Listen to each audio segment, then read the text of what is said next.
coming last night. And you can take a look. You can see him. He's going to come walking into Barclays Center, getting ready. Big day.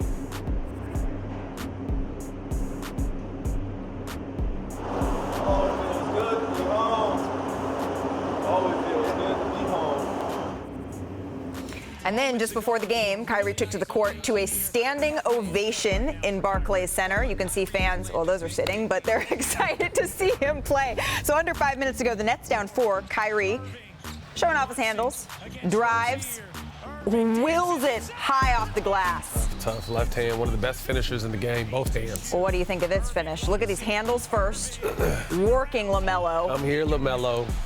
Come here, LaMelo. And then he gets the nice, friendly roll there. It almost looked like Fender got a hand on it.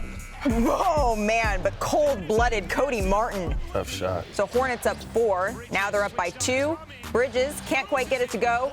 But who finds the ball again? But Martin recovers for 3. Hornets go on to win 119-110. Kyrie had 16 points, 11 assists in this game. All right, so Kyrie back in Barclays, not his best scoring game. As I mentioned, 16 points on 6 of 22 shooting. So, Perk, I want to start with you here. What grade would you give Kyrie's home debut? Well, I told you I was never saying nothing negative about Kyrie again, and I meant that. I'm giving him an A. Just for the simple fact that he could play home games. Look, I'm not worried about that he shot poorly. Doesn't that mean give the mayor an A, not Kyrie an A? Hey, Perk, I wish I would have went to you. Perk, I want to go to your school. If you're giving out A's like that, I would have been on the honor roll, boy. Let me tell you.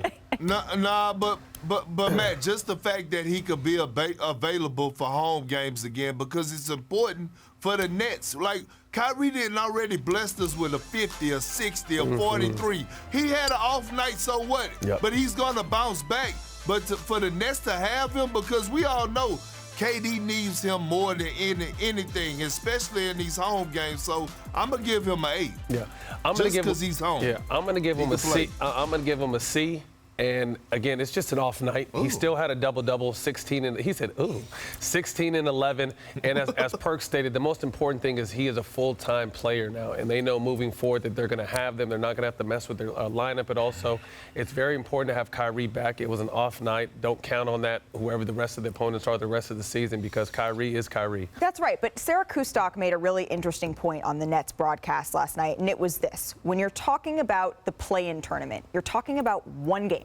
And any given player can have an off night in one game. And so that's why it makes it even more important that a team like the Brooklyn Nets, where Kyrie maybe, a little bit of jitters coming out in his first game or going up to Toronto, wherever they shake out, anyone can have an off night for one game. And so avoiding the play-in tournament is obviously what they are going to be going for. Here's the race for the play-in tournament out east. The Raptors, they hold a 1-game lead over the Cavs for the 6th spot. And then the Nets, however, they would be facing 2 single elimination games just to get into the playoffs. So what did we say about anyone can have an off night, Matt? Yeah, if I'm a bet my money on those 2 single games that they have to win, I'm gonna bet on them. Obviously, I mean, even if Kyrie has you an off don't bet night, against Kevin Durant. Kevin Durant. The one person who doesn't really have off nights is Kevin Durant. So I don't look at Kyrie as, like you said, he's just coming back off dropping 50 balls left and right. So it was an off night, just like he had some on nights, but he has more on nights than off nights. Absolutely, Perk. No, I'm with you. And look, here's the thing, right? When you look at those other teams, you have Trae Young who could hurt you. You have the Hornets. But again, we're talking about Kevin Durant. Kevin Durant is the best basketball player in the world. Let's be clear about that, Very okay? clear. When he steps onto the floor and now he's playing that point forward position that I love so much. But I'm going to tell you this, the X factor got to be Andre Drummond. Yes. Andre Drummond got to give something to them. He got to anchor that defense going forward. I think he's going to be huge. He's going to be vital as far as how he's able to guard the pick and roll, how he's able to protect the basket, spin at the floor, dive to the basket so they can have the spacing. Basically, try to mimic everything I was saying about Robert Williams. That's what they need Andre Drummond to do. I agree. I think they need to be Andre Drummond to be a 15-15 guy in the playoffs and protect that paint. Get Seth Curry rolling and James Johnson, the rest of these guys going. But again, in a single elimination situation, it's hard to bet against Kevin Durant. And beating a team 4 times, it's hard to bet against Kevin Durant and Kyrie Irving. So we'll have to see. Well, when you're looking at, okay, whether it's a single game elimination or whether it's a series, we've established Kevin Durant may be the best basketball player playing right now. Kyrie Irving is formidable and will go down as having one of the best handles in NBA history. But to you, Matt, what Perk just said is for him, Andre Drummond is the single most important player outside of those two for this roster. Who is that to you? I'm going to go outside of the players, and I'm going to say it's going to be Steve Nash. Ooh. We're really going to have to see what Steve Nash is made of as a head coach. You know, he's going to have to work these rotations. Thank you. The minutes, the in-game adjustments. All this stuff was kind of thrown away when you think, okay, we got KD, Harden, and Kyrie now. Now all you have is Kyrie and KD.